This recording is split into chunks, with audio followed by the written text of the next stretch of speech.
This video is rated PG. It contains themes which may not be suitable for very young audiences. Parental guidance is recommended. Akin lang, no uterus, no opinion. Pwede bang ganun? Hey guys, welcome back to my YouTube channel. It's me, Sarah, and for today's video, I am finally filming my very first episode of Sex Education series with Sarah after 4 weeks. Yes, after 4 weeks of promising you guys, I am finally doing episode 1. So if you guys want to know more about episode 1, then please keep on watching. So, ayun na nga guys, finally, I am starting episode 1. And the thing about this series is that matagal ko na siyang plinano, honestly. Last year pa, nag-attempt ako mag-film. Here's a picture insert here. And the thing about it is that I'm always scared of uploading this type of content because 1, it's a controversial topic. 2, we live in a country wherein sex is a taboo topic. And 3, sometimes the fear, anxiety, and all of this, yung self-doubt, yung self-confidence ko bumababa every time I try to edit it. This is my 3rd attempt of filming my sex education series because I'd always go back to my doubts and fears. And finally, now I had the confidence to film it. And anyway, so speaking of, I already told you that it's a taboo topic. It's something that we don't really talk about.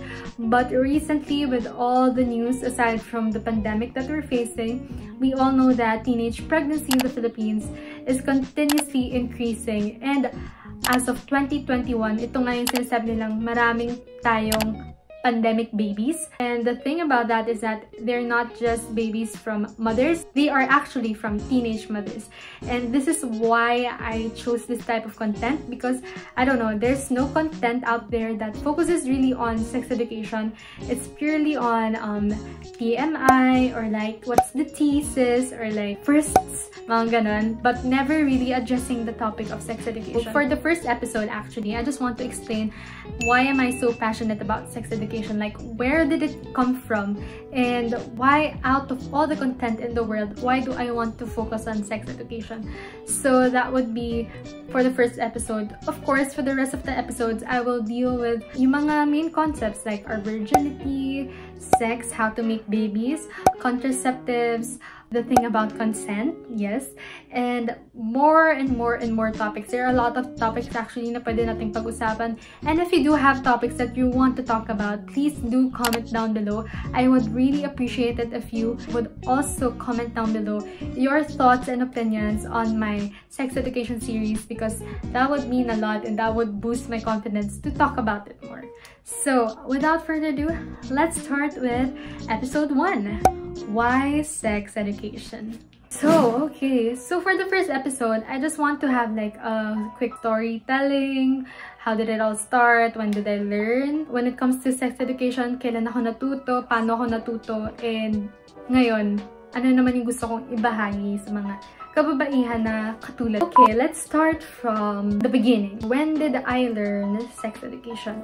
So, as far as I know, I was young as, you won't believe this guys, drum roll please, as young as 3 years old. Yes, you've heard it right. As young as 3 years old, nabukas na yung mga mata ko tungkol sa realidad ng sex. It was purely because of unconsciously and unintentionally nakapanood ako ng porn. Quick background lang. Why do I vividly remember this? Because for me, as I remember it, I was a kid back then. I could vividly remember we were at the apartment and my dad and my mom were off to work. My sister was at school. So, it was just me and our helper or our yaya. So, yung yaya ko kasi, nanonood talaga siya ng porn. And yung type na yun na hindi pa yun yung sa internet ha. This was way back in 2003. So, yung mga videotapes pa lang noon. Tapos nakikita ko na yan nakalapag. Tapos unintentionally nakanood ako kasi binabantayan ako ng yaya ko. So, nandun kami pareho sa baba. Talagang hanggang ngayon naalala ko siya. Kasi for me, at that time, it was traumatizing. Kasi parang, what's that? I don't know anything about that stupid stuff. And like, no, at first pa nga, ito pa yung catch doon. Yung first pa nga, I thought it was a like a Vienna sausage. Oh my gosh.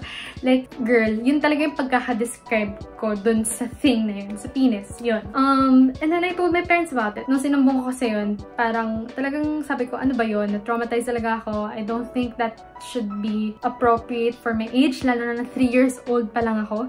Tapos ayun, and the good thing about that is that pinalayas yung helper namin na yun and sinisante talaga siya. Like, kasi she failed at supervising me, lalo na bata pa ako. I shouldn't be, you know, watching or knowing those stuff as young as 3 years old. Doon talaga ako unang namulat about sex.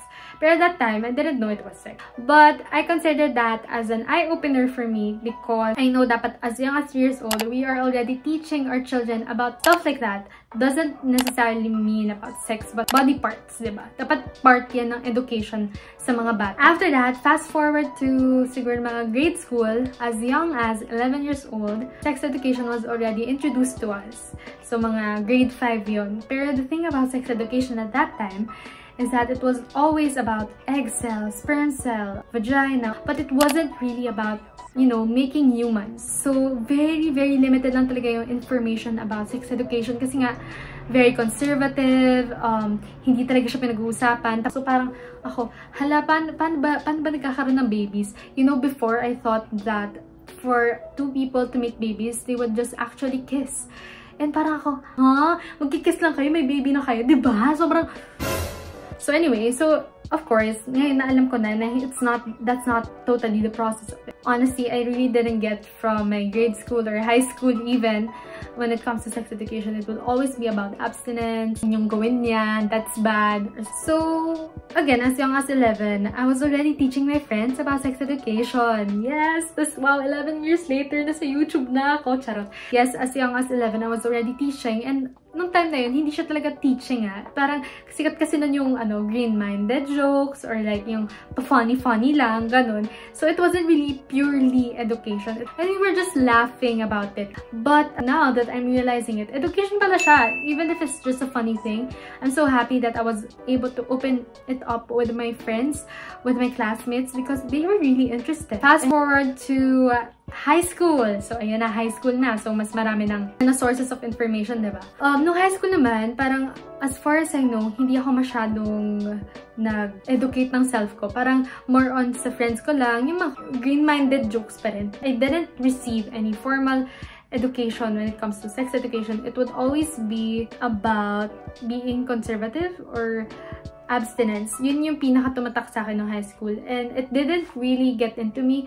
Parang sabi ko, it doesn't make sense. Like, why would you control women, you know, with their bodies? That's their body, that's their decision. The most important part of that is you have to educate them to make good decisions. So that's where it stems from, yung sex education series ko.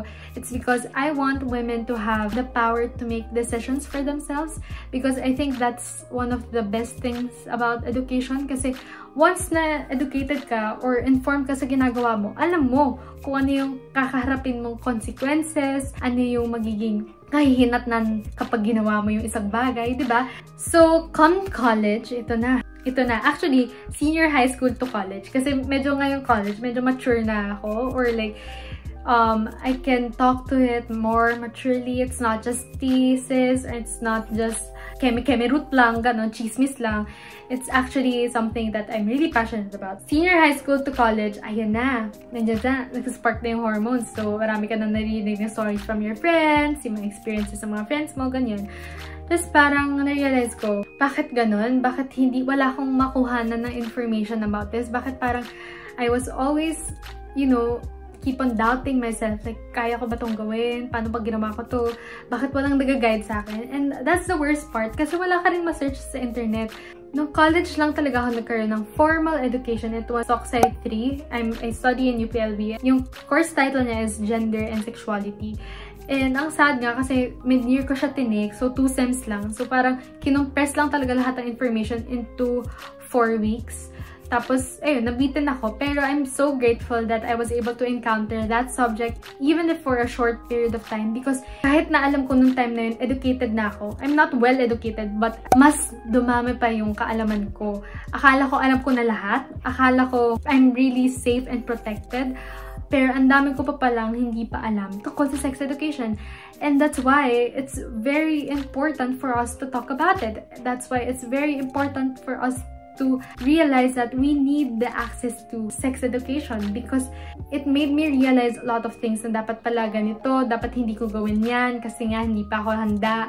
Yung mga ganun, marami kang ma-realize when it comes to this. I just want to share in this episode, where is this coming from? And talaga ba na kailangan talaga nating mga babae yun? And I believe so, yes. Kasi ang dami ko napapanood na documentaries about teenage pregnancy. And nalulungkot ako kasi every year or in the last 10 years, laging may documentary about that. Pero walang nangyayari. Walang batas protecting women. Walang batas protecting their maternal health, their reproductive rights. It just got stuck with reproductive health law. Pero walang action. Parang I feel so betrayed with this law kasi parang it's not existing. Like, we don't have access to contraceptives. You have to be 18 years old for you to be able to access it. When buying condoms, sobrang nakakahiya kasi i-judge ka ng mga tao. You're just protecting yourself from unintended pregnancy. Tapos kapag magpapa-IUD ka naman, ang daming misconceptions about contraceptions na parang ang hirap rin pag-usapan siya kasi alam mo na may majority or group of people na opposing talaga sa kahit na anong plano mo. Like, they just don't see the importance of having this kind of education. It's kind of tiring to be a woman here in the Philippines. So, ayun, ang dami ko nang na-rant. So, ang dami talagang pumuputok na issue, as you can see sa episode na to. Kasi, totoo, marami pa tayong kailangan pag-usapan. Marami pa tayong kailangan pagdaanan. Ang layo pa ng Pilipinas when it comes to this. So, looking back to the stories and to my experiences, could I now say that is sex education really effective when it comes to preventing unintended pregnancy, especially for teenagers? I would definitely say yes. Because the thing about sex is that it doesn't really guarantee you to do it. It's more on, mas nagkakaroon ka nga ng restrictions to do it. Kasi alam mo na yung consequences na pwede mong makuha from doing it. Alam mo na yung mga effects, yung costs kapag nabuntis ka na hindi planado. And mas aware ka sa kung anong mga sakit ang pwede mong makuha if you're not doing safe sex. Whew! Yes, I'm this passionate about sex education. Forgive me.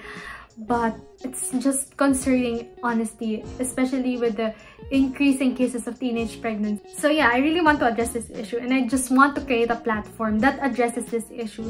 With the internet nowadays, we can really educate a lot of women. Alam mo yun, isang search mo lang, isang hanap mo lang sa social media, makikita mo na eh. Pero wala pa kasi talaga nakakagawa nito. And ayun, I just want to address this, and I just want to start a content on this. I just want to empower women, especially teenage moms, na may mga pangarap pa sa buhay and may gusto pang marating sa buhay. So for my final thoughts and for my final message, mas maganda nang may alam ka kaysa sa ignorante ka o wala kang alam sa ginagawa mo. Ayun. So, that's it for my sex education series for episode 1. I hope you guys learned something from this, and I hope you guys enjoyed this episode kahit medyo magulo. I'm sorry. But, ayun, I am very much looking forward to episode 2. And in that case, in episode 2, I will talk more about the formal education naman. It's very important. It's very important na magkaroon tayo ng standard when it comes to sex education. So ayun, I hope you guys did enjoy this video. If you did, please give it a thumbs up. Don't forget to comment down below your thoughts on sex education and why we need it. Comment down below also your suggestions. What do you guys want to talk about? Ano yung mga topics na you're interested about, you're too scared to ask from your parents, from your sister, brother, from anyone. You may ask them down below. And don't forget to subscribe to my YouTube channel for more episodes about this. And in between episodes, I will surely magsisingit pa rin naman ako ng mga haul and lifestyle just to, break. But I am very much looking forward to more episodes in this type of content because clearly we have a long list of topics to discuss when it comes to sex education. So, ayun. Thank you guys so much for watching. I'll see you on my next video. Bye!